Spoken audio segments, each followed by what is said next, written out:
حضرت جنید بغدادی رضی اللہ تعالیٰ عنہ نے اپنے مرید کو ایک صندوق دیا، کہا بیٹا اس کو لے جاؤ اور دریائے دجلہ میں پھینک آؤ اور سنو اس کو کھول کر دیکھنا اس کے اندر کیا ہے۔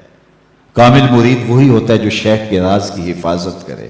مرید نے صندوق اٹھایا اور دجلہ کنارے پہنچا، جب صندوق پھینکا تو کیا دیکھا کہ پانی نے آغوش پھیلا لی اور راستہ دے دیا، اپنی آغوش میں صندوق کو ادب سے سمیٹ لیا۔ بڑا عجیب منظر دیکھا کہ صندوق پھینکا تو پانی کھل گیا، تو واپس آیا اور شیخ سے کہا حضرت یہ منظر میری آنکھیں نہ دیکھتی تو کبھی سوال نہ کرتا، اب مجھے تسکین نہیں آئے گی جب تک آپ بتائیں گے نہیں، مجھے بتایا جب صندوق میں تھا کیا جس کے لیے پانی نے بھی راہیں چھوڑ دی۔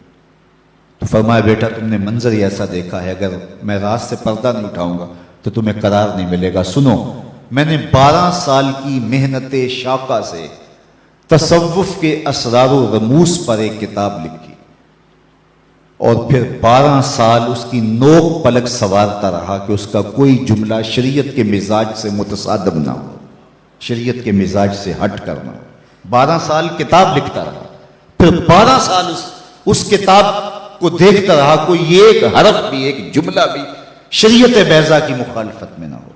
حضرت سیدنا عمر رضی اللہ تعالی عنہ کا ایک قول ہے، اور مبلغین کے لیے، علماء کے لیے، پیران طریقت کے لیے اس میں بہت روشنی ہے۔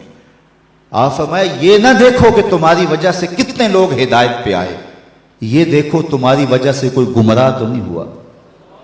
ڈاکٹر یہ نہ دیکھے کہ اتنے لوگ میرے ہاسپٹل سے شفا پا کے گئے ہیں، یہ دیکھے کہ میری غلط دوائی سے کوئی مریض مر تو نہیں گیا۔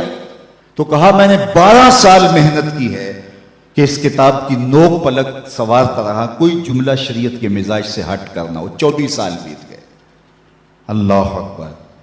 پھر 12 سال سوچتا رہا اس کتاب کو لوگوں تک پہنچاؤں کہ نہ پہنچاؤں۔ 12 سال اس سوچ میں گزر گئے۔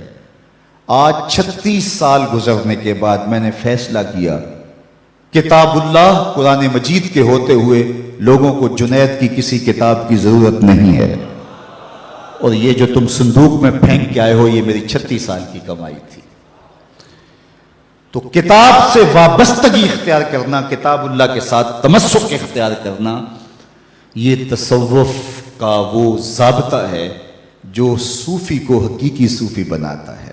کہ دوسری بات والاقتداء بسنت رسول اللہ صلی اللہ علیہ وآلہ وسلم، حضور کی سنت کی اتباع و اقتداء، یہ دوسرا کام ہے جو صوفی کے کرنے کا ہے، اور جس کی طبع میں یہ چیز راسخ ہوتی ہے اور اپنے سالکین کو یہ چیز سکھاتا ہے کہ ان کی طبیعت میں حضور علیہ الصلوۃ والسلام کی سنت کو راسخ کر دے، حضور علیہ الصلوۃ والسلام کی اتباع ان کے اوپر لازم قرار اس انداز سے دے کہ ان کی نشست و برخاست حضور کی اداؤں کی مطابقت میں ہو۔ خلاف پیمبر کسے را گزید، ہرگز نہ خواہد بمنزل رسید۔ سادی بولتے ہیں کہ کبھی سوچے بھی نہ کوئی کہ حضور کے راستے سے ہٹ کے منزل نصیب ہو جائے اس کو، بلکہ آگے کہا مپندار سادی کے راہ صفا، تواں رفت جز بر پے مصطفیٰ۔ سادی سوچنا بھی نہ، کبھی گمان بھی نہ کرنا کہ حضور کے راستے سے ہٹ کر کسی راستے پہ چلے اور تجھے منزل نصیب ہو جائے، منزل تو رسول اللہ کے قدموں تلے۔ تو اس لیے منزل تک پہنچنے کے لیے حضور علیہ الصلوۃ والسلام کی اتباع کرنا ہوگی، اور یہ صوفی کے مزاج میں چیز راسخ ہو تو اس کا تصوف حقیقی تصوف ہے، اور وہ حقیقی رنگ کے اندر آگے بڑھ رہا ہے۔